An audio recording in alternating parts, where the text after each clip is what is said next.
Hello everyone, welcome back to TechPorn, and in this video I'm gonna show you how to recover deleted Gmail emails even if they seem permanently deleted. First of all, open your Gmail and check your trash folder. Now open your trash bin and check for the mails.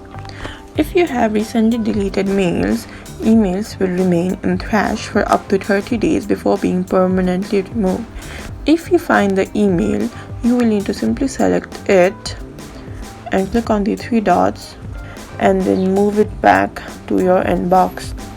But if the email is no longer in trash, you will need to visit Gmail's email recovery page and submit a recovery request.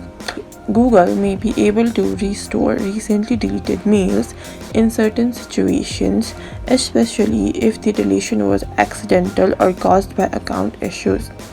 Keep in mind that the permanently deleted emails cannot always be recovered.